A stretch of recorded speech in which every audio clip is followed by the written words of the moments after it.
Explotación, producción, transporte, refinación, etc. Y en contraprestación, estos países recibían cierta cantidad de dinero en regalías e impuestos. Pero, a todas cuentas, estas sumas eran completamente ridículas. Entre las dos guerras, las grandes competían vigorosamente entre ellas, cada una consolidando su poder. Y con mayor razón, luego que los años de abundancia, después de la escasez de los años de guerra, causaron que los precios colapsaran. Es en medio de un clima turbulento como este que las 7 grandes más poderosas del mundo, 5 estadounidenses y 2 inglesas, que posteriormente serían llamadas las 7 hermanas, se reunieron en secreto en la atmósfera romántica de un castillo escocés para ponerle fin a esa ruinosa competencia. Las batallas de competencia entre las grandes iban y venían. Creo que ellas eran como, y cito una frase del famoso libro de Anthony Sampson sobre las 7 hermanas, o puede que sea de Gulbenkian. Nada era seguro con estas petroleras internacionales. Eran como gatos. Era difícil saber si estaban peleando o haciendo el amor. En 1928, Henry Detterding reunió a representantes de las grandes en un castillo que arrendó en Escocia, en un lugar llamado Agnacarry, debido a estas intensas luchas por competir en los mercados internacionales y a que existía cierto exceso de producción en la industria petrolera internacional. Al igual que los ministros de la OPEP, luego pudieron haberse reunido bajo circunstancias similares para tratar de regular ese proceso, tratar de impedir que el mercado se saturara de petróleo para que no cayeran demasiado los precios. El verdadero propósito de la reunión de Agnacarry era tratar de controlar la producción. Para estabilizar los precios, el mundo no podía inundarse de petróleo. Así que lo que se propuso y lo que resultó del acuerdo de Agnacarry fue crear un cártel. Básicamente lo que se acordó fue un sistema de cuotas a fin de mantener los precios altos en mercados claves. México lucha contra las grandes.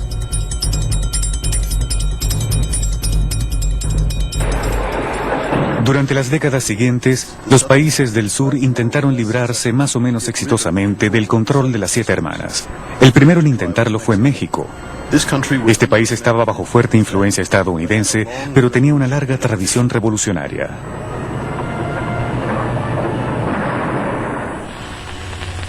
La aventura del petróleo mexicano tuvo un comienzo prometedor.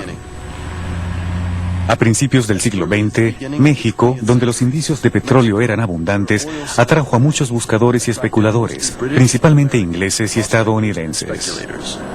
Es más, el gobierno más moderno de la época quería desarrollar los recursos económicos de su país de igual forma que su vecino del norte. Como estímulo, les ofreció a las compañías petroleras ventajas especiales, como la supresión del impuesto de exportación y la exención parcial del impuesto sobre el capital invertido.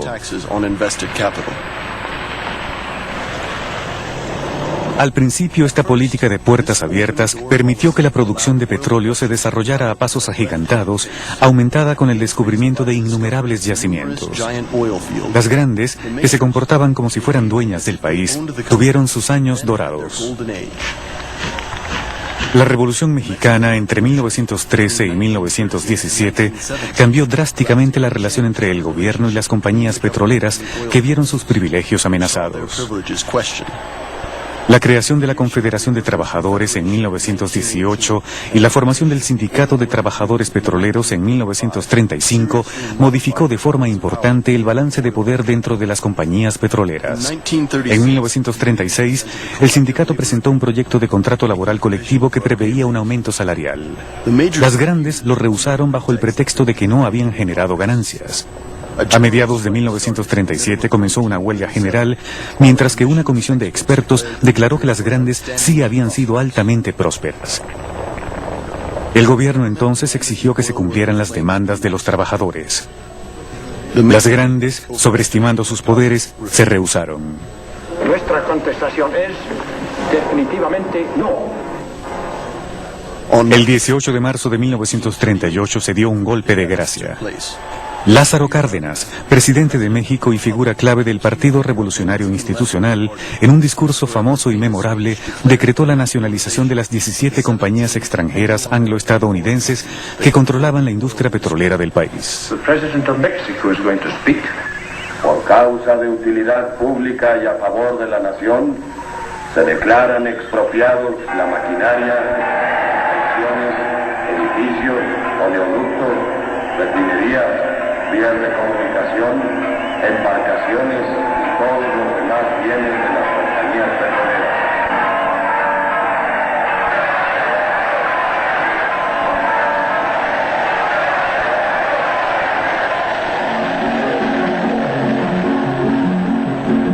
Se fueron ya muy lejos los grandes poderosos, ya nuestra linda tierra vinieron a explotar. En un gigantesco gesto de solidaridad, el país entero se movilizó para ayudar a los trabajadores petroleros llevados a la pobreza extrema por la huelga.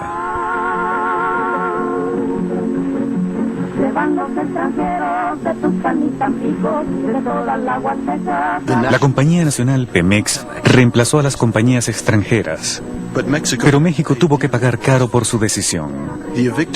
Las transnacionales afectadas tomaron retaliaciones, retiraron sus equipos técnicos e impusieron un boicot a la exportación del crudo mexicano. Al mismo tiempo se volcaron hacia Venezuela, que era más complaciente en ese momento. La producción mexicana colapsó y le tomó al país azteca 10 años para recuperar la prosperidad que había perdido. Un océano de petróleo.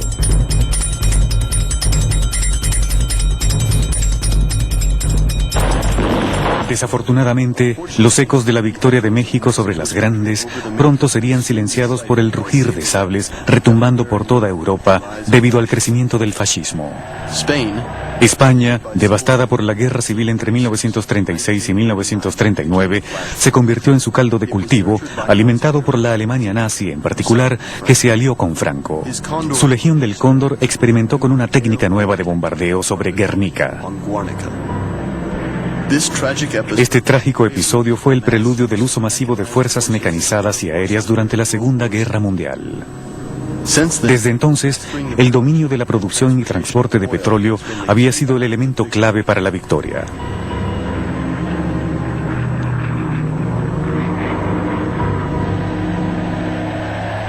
A pesar de su impresionante despliegue de poderío militar, Alemania siempre estaba en necesidad de petróleo. A mi parecer, creo que es correcto el argumento de que la ventaja decisiva de los aliados en la Segunda Guerra Mundial fue el acceso que tuvieron a grandes cantidades de combustible de aviación de alto octanaje. Los alemanes en Europa no tenían tal combustible. De hecho, a mediados de la Segunda Guerra Mundial estaban usando combustibles sintéticos, hechos con mano de obra esclavizada, mientras que Estados Unidos en ese momento tenía una cantidad ilimitada de petróleo y capacidad de refinación para convertir el crudo en combustible de aviación de alta eficiencia. Esto resultó vital en los cielos de Europa durante la Segunda Guerra Mundial. La necesidad de Alemania de suministros de petróleo fue una de las razones secretas de firmar el Pacto Germano-Soviético en septiembre de 1939. Una de las cláusulas preveía el suministro de grandes cantidades de petróleo por parte de la Unión Soviética a la Alemania nazi. Hasta 1941, cuando se rompió el pacto, 900.000 toneladas de petróleo del mar Caspio alimentaron la guerra alemana en el frente occidental.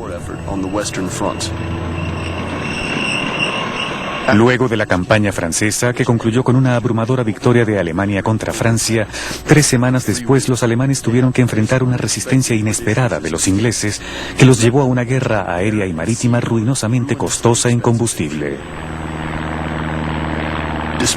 A pesar de su derrota en el frente occidental y contra todas las expectativas, Hitler atacó el este y envió sus tropas contra la Unión Soviética. De acuerdo con un historiador alemán, la sed alemana de petróleo fue ciertamente la razón principal de invadir Rusia. Cuando Hitler intentó apoderarse de los campos petrolíferos de Bakú, tenía 2 objetivos en mente: despojar a Rusia de su petróleo y destinarlo a su propio ejército para continuar el avance hacia India.